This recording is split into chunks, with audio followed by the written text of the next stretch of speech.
तो स्वागत है गाइस आपका और एक वीडियो में।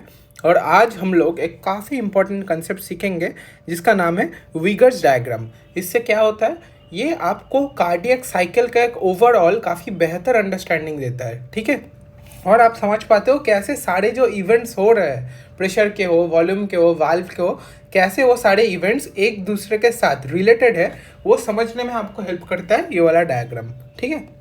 और इससे क्वेश्चंस भी आते हैं, बोर्ड्स में क्वेश्चन आता है एक्सप्लेन विगर्स डायग्राम, ठीक है। और फिर विगर्स डायग्राम के कुछ एबनॉर्मलिटीज़ है, उसके ऊपर भी हम लोग बात करेंगे।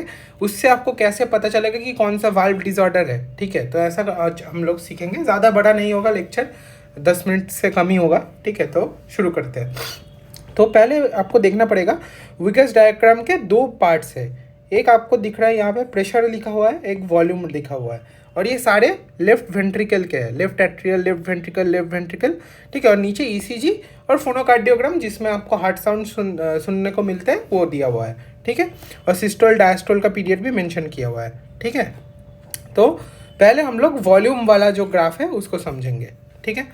तो आप लोग यहाँ पे देखिए, ये जो पीरियड है, ये जो आपको दिख रहा है दो, एक डॉटेड लाइन और स्ट्रेट लाइन के बीच में, इसमें आप लोग जब वॉल्यूम देखिए ये कांस्टेंट है, तो ये एक आइसोवॉल्यूमेट्रिक पीरियड हुआ, ठीक है। और एक जगह पे भी वॉल्यूम कांस्टेंट है, ये वाला जगह पे, ये भी एक आइसोवॉल्यूमेट्रिक पीरियड हुआ, ठीक है ना। तो अब देखिए लेफ्ट वेंट्रिकल में ये आइसोवॉल्यूमेट्रिक पीरियड हुआ, उसके बाद यहाँ पे कुछ हुआ, कुछ एक इवेंट हुआ जिसकी वजह से जो वॉल्यूम था वो एकदम घट गया, मतलब वेंट्रिकल से ब्लड एकदम बाहर चला गया। तो ये कहाँ पे हो सकता है, तो जब यहाँ पे आयोटिक वाल्व जो है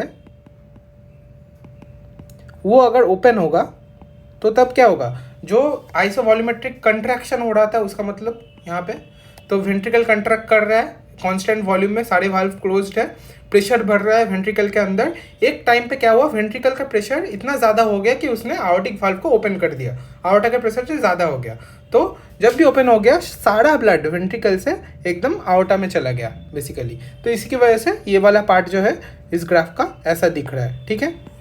समझ आ रहा होगा आपको, तो ठीक है। उसके बाद जाते हैं, अब आपको दिख रहा होगा कि थोड़ी देर बाद क्या होता है कि फिर से एक आइसोवॉल्यूमेट्रिक पीरियड आता है, ठीक है ना। अब ब्लड तो सारा चला गया वेंट्रिकल के बाहर, अब जाते जाते क्या होगा, वेंट्रिकल का प्रेशर आयोटा के प्रेशर से घट जाएगा। जब ऐसा होगा तब आयोटिक वाल्व क्लोज हो गया, तो फिर से आइसोवॉल्यूमेट्रिक पीरियड शुरू हो गया। अब वेंट्रिकल का प्रेशर घटते घटते एक पॉइंट आएगा, यहाँ पे आप ये जो पॉइंट दिख रहा है आपको, यहाँ पे आयोटिक वाल्व क्लोज होगा। अब वेंट्रिकल प्रेशर घटते घटते जो लेफ्ट एट्रियम है उससे भी प्रेशर जब घट जाएगा तो जो मिट्रल वाल्व है वो वाला वाल्व ओपन होगा, ठीक है। तो यहाँ पे मिट्रल वाल्व ओपन हो रहा है, आइसोवॉल्यूमेट्रिक पीरियड खत्म, रिलैक्सेशन हो रहा था, यहाँ पे रिलैक्स होते होते प्रेशर एट्रियम से भी कम हो गया, मिट्रल वाल्व ओपन हुआ। अब एट्रियम से जो ब्लड था, लेफ्ट एट्रियम का जो ब्लड था वो लेफ्ट वेंट्रिकल के अंदर आ रहा है, तो वेंट्रिकुलर फिलिंग हो रहा है, इसीलिए फिर से वॉल्यूम बढ़ने लगा। तो ठीक है, ये वाला पार्ट। और तो ये वाला पॉइंट क्या होगा, यहाँ पे बेसिकली मिट्रल वाल्व ओपन होगा, ठीक है ना। तो ये वाला पार्ट जो है ग्राफ का आप लोगों को शायद समझ आ गया होगा आराम से, ठीक है ना। और देखिए ये हो रहा है सिस्टोल में, ये हो रहा है डायस्टोल में, वो लोग आप एक ग्राफ से देखकर आराम से समझ पाओगे। सिस्टोल में ही हो रहा है, कंट्रैक्ट कर रहा है वेंट्रिकल, तभी तो ब्लड बाहर जा रहा है वेंट्रिकल से आउटा पे, ठीक है। तो ऐसा करके आप लोगों ने देख लिया कि वॉल्यूम कैसे चेंज हो रहा है कार्डियक साइकिल के अंदर, उसका ग्राफ आप लोगों ने समझ लिया। अब चलते हैं नेक्स्ट जो पार्ट है बेसिकली, वो है प्रेशर वाला कर्व। अब यहाँ पे 3 जगहों के प्रेशर दिए हुए हैं। एक हो गया आपका आयोटा का जो प्रेशर है, दूसरा लेफ्ट एट्रियल प्रेशर, और तीसरा लेफ्ट वेंट्रिकुलर प्रेशर। अब आप यहाँ पे देखिए जो लेफ्ट एट्रियम का प्रेशर है वो हमेशा काफ़ी लो ही रहता है, क्योंकि क्या मेजोरिटी ऑफ द जो फिलिंग हो रहा है वेंट्रिकल का वो तो पैसिवली हो रहा है, लास्ट में जाके एट्रियम थोड़ा फोर्सफुल कंट्रक्शन करता है, वो वाला रैपिड फिलिंग फेज में आता है। तो वो आप देख रहे हो उसका प्रेशर उतना ज़्यादा नहीं बढ़ता है, ऑलमोस्ट लो एकदम बेस में 10 मिलीमीटर ऑफ एच के आसपास रहता है लेफ्ट एट्रियल का प्रेशर, लेफ्ट एट्रियम का प्रेशर। आयोटा का प्रेशर यहाँ पे आप देखिए, यहाँ पे जब आयोटिक वाल्व ओपन हो रहा है तब उसका एक प्रेशर होगा, ठीक है ना। और यहाँ पे जो एकदम मैक्सिमम पॉइंट है आयोटा का, वहाँ पे भी एक प्रेशर होगा। अब जो पीक वाला ये जो पार्ट है यह हो गया आपका सिस्टोलिक ब्लड प्रेशर, और ये नीचे वाला हो गया आपका डायस्टोलिक ब्लड प्रेशर, ठीक है। ओके, अब देखते हैं कि आउटा का प्रेशर भी देखिए अब बढ़ रहा है, उसके बाद थोड़ा देर के बाद वो फिर से एक स्ट्रेट थोड़ा डाउनवर्ड स्लोपिंग टाइप का आ रहा है। और सबसे ज़्यादा वेरिएशन जहाँ पे हो रहा है वो हो रहा है आपका लेफ्ट वेंट्रिकुलर प्रेशर, एकदम यहाँ से ज़ीरो से लेके एकदम यहाँ तक जा रहा है, फिर से नीचे आ रहा है, ऐसे करके। तो आप समझते हैं कि कहाँ पे क्या हो रहा है, ये अच्छे से समझते हैं, ठीक है। तो ये सारे मिटा देता हूँ मैं, लेवलिंग समझने में आसानी होगी फिर। तो इस पॉइंट पे आप देखिए कि हम लोगों को पता था ये जो डैश लाइन है ये आइसोवॉल्यूमेट्रिक कंट्रैक्शन था, वेंट्रिकल कंट्रैक्ट कर रहा है, वॉल्यूम कांस्टेंट है, तो क्या हो रहा है, प्रेशर बढ़ते जा रहा है, बढ़ते जा रहा है। फिर से जब वेंट्रिकल का प्रेशर आउटा के प्रेशर से ज़्यादा हो गया, आउटिक वाल्व ओपन हुआ, अब उसमें भी ब्लड जा रहा है, उसमें भी काफ़ी फोर्सफुली ब्लड जा रहा है, तो आउटा के अंदर भी प्रेशर बढ़ रहा है और वेंट्रिकल को भी प्रेशर मेंटेन करना पड़ रहा है, क्योंकि नहीं तो वाल्व क्लोज हो जाएगा। तो अब ऐसे जब काफ़ी ब्लड चला गया आउटा में, ऑलरेडी एक पॉइंट आएगा जहाँ पे फिर से सेम स्टोरी, वेंट्रिकल का प्रेशर आउटर से घट गया, जिसकी वजह से आउटिक वाल्व क्लोज हो गया। अब हम लोग आ गए फिर से वापस आइसोवॉल्यूमेट्रिक रिलैक्सेशन पीरियड में, ठीक है। इसमें फिर से प्रेशर घटते जा रहा है, वॉल्यूम कांस्टेंट है। एक टाइम आएगा जब जो लेफ्ट एट्रियम है उससे कम हो जाएगा लेफ्ट वेंट्रिकल का प्रेशर, फिर से मिट्रल वाल्व ओपन होगा। अब उसके बाद वापस उसके अंदर फिलिंग होना स्टार्ट करेगा। ये लास्ट पॉइंट पे थोड़ा जाके आपका लेफ्ट एट्रियम कंट्रैक्ट करेगा और पूरी एकदम कंप्लीटली एम्प्टी कर देगा, ठीक है। वेंट्रिकल का फिलिंग फेज हो गया, ओके। अब उसके बाद फिर से सेम साइकिल रिपीट होगा, कंट्रैक्शन हो रहा है, जा रहा है, फिर से प्रेशर बढ़ रहा है, फिर से घट रहा है। तो कहाँ पे कौन सा वाल्व खुल रहा है, कहाँ पे सिस्टोल डायस्टोल है, ठीक है, कैसे प्रेशर चेंज हो रहा है, एट्रियम और वेंट्रिकल का कैसे वॉल्यूम चेंज हो रहा है, ये सब मैंने आप लोगों को समझा दिया। और होप आपको कोई और डाउट नहीं हो रहा होगा अब इस कॉन्सेप्ट में। अगर होगा तो कमेंट्स में ज़रूर बताइए, मैं दूसरे वीडियो में जब कभी मेरे को टाइम मिलेगा उसको एक्सप्लेन कर दूंगा। अब आते हैं इस पार्ट पे। अब विकर्स डायग्राम देख के अब वाल्व के जो डिसऑर्डर्स है उसको कैसे आप पहचानोगे, ठीक है। तो सबसे पहले आ गया आपका aortic valve stenosis.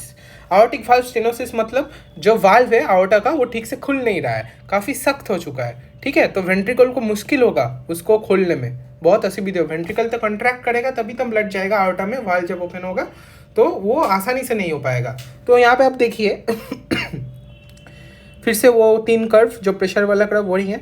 Left ventricular pressure इतना ज़्यादा उसको प्रेशर अपना बढ़ाना पड़ रहा है, इतना ज़्यादा ताकत लगाना पड़ रहा है, तभी जाके ये आयोटिक वाल्व ओपन हो रहा है, क्योंकि वो स्टेनोस्ड है। इसीलिए यहाँ पे आपको एक प्रेशर ग्रेडियंट मिलता है, लेफ्ट वेंट्रिकुलर और आयोटा के बीच में एक प्रेशर ग्रेडियंट मिलता है, क्योंकि आयोटिक वाल्व स्टेनोस्ड है, ठीक है। ये वाला तो आसानी से आपको समझ, इसीलिए इसका इतना ऊपर है, क्योंकि इसको एक्स्ट्रा ताकत लगाना पड़ रहा है, वेंट्रिकल को अपना प्रेशर और भी इंक्रीज करना पड़ रहा है आयोटा को खोलने के लिए, आयोटिक वाल्व को खोलने के लिए। नेक्स्ट आता है मिट्रल वाल्व स्टेनोसिस। यहाँ पे भी देखिए, आपको मैंने पिछले पार्ट में ही बोला कि एकदम लास्ट में जाके लेफ्ट एट्रियम थोड़ा कंट्रैक्ट करता है, ठीक है ना। तो जब मिट्रल वाल्व स्टेनोसिस होगा तब लेफ्ट एट्रियम में जो ब्लड है वो आसानी से वेंट्रिकल में नहीं जाएगा, तो लेफ्ट एट्रियम को और थोड़ा ताकत लगाना पड़ेगा ताकि उसका जो ब्लड है वो लेफ्ट वेंट्रिकल में चला जाए। इसके लिए इन दोनों के बीच में भी आपको दिख रहा होगा एक प्रेशर ग्रेडियंट है, ठीक है, समझ में आ गया। इसलिए ये हो गया आपका मिट्रल वाल्व स्टेनोसिस, क्योंकि यहाँ पे भी प्रेशर लगाना पड़ रहा है, आपको दिख रहा होगा इस ग्राफ में, ठीक है। और यहाँ पे देखिए, मैंने तो बोला भी था कि लेफ्ट एट्रियम का प्रेशर काफ़ी नीचे रहता है, 10 के आसपास रहता है, लेकिन यहाँ पे देखिए काफ़ी ये इंक्रीज कर चुका है। नेक्स्ट आते हैं आयोटिक वाल्व रिगर्जिटेशन, मतलब वाल्व ठीक से बंद नहीं हो रहा है, खुला खुला रहा है, लीक कर रहा है वाल्व, ठीक है। तो क्या होगा, आयोटा में जो ब्लड है वो लेफ्ट वेंट्रिकल में लीक करता जाएगा पीछे की तरफ। तो यहाँ पे आप देखिए क्या हो रहा है। तो पहले तो वो लेफ्ट वेंट्रिकल कंट्रैक्ट किया, आयोटिक वाल्व ओपन हुआ, सारा ब्लड उसमें गया। यहाँ पे आयोटिक वाल्व क्लोज होना चाहिए था और इसका ग्राफ कुछ ऐसे होना चाहिए था आयोटा का, ठीक है, क्योंकि सिस्टमिक सर्कुलेशन में ब्लड जा रहा है। लेकिन आप देखिए, क्योंकि ब्लड लीक करते जा रहा है, आयोटा से ब्लड कॉन्स्टेंटली पीछे की तरफ वेंट्रिकल में लीक कर रहा है, तो उसका ग्राफ देखिए इसका नीचे की तरफ फॉल हो रहा है। ऐसा होना चाहिए था लेकिन ऐसा हो रहा है, ठीक है। तो इससे आप समझ सकते हो कि आयोटिक वाल्व रिगर्जिटेशन हो रहा है, ठीक है ना। फिर से अब हम चले आते हैं नेक्स्ट और लास्ट डिसऑर्डर में, वो है mitral valve regurgitation. Mitral valve regurgitation में क्या होगा, जब वेंट्रिकल कंट्रैक्ट करेगा, क्योंकि मिट्रल वाल्व ठीक से बंद नहीं हो रहा है, उसमें भी लीकेज है, तो वेंट्रिकल से ब्लड आयोटा में तो जाएगा ही, क्योंकि कंट्रैक्शन हो रहा है, लेकिन लेफ्ट एट्रियम की तरफ भी ब्लड थोड़ा चला जाएगा। और क्योंकि ऐसा हो रहा है कंट्रैक्शन की तरफ, कंट्रैक्शन का टाइम क्योंकि लीक कर रहा है ब्लड लेफ्ट एट्रियम में, आप देखिए कि यहाँ पे लेफ्ट एट्रियम कितना ऊंचा हो चुका, उसका जो कर्व है बेसिकली उसको तो ऐसे रहना चाहिए था नीचे 10 के आसपास, लेकिन लेफ्ट एट्रियम का प्रेशर वाला कर्व ऊपर की तरफ चला गया, ठीक है ना। तो वो हो गया आपका मिट्रल वाल्व रिगर्जिटेशन। तो ये जो 4 डिसऑर्डर्स थे मैंने आपको समझा दिया। अब क्वेश्चन में आप इतना सोचोगे नहीं, ठीक है, मैं आपको एक ट्रिक बता रहा हूँ। आप सीधा पहले देखिए कि आपको ये विकर्स डायग्राम प्रेशर वाला सपोज क्वेश्चन में दिया है, आइडेंटिफाई करने बोला कि बताओ कि ये कौन सा वाल्व का डिसऑर्डर है, ठीक है। तो पहले आप क्या करोगे, लुक फॉर ग्रेडियंट्स।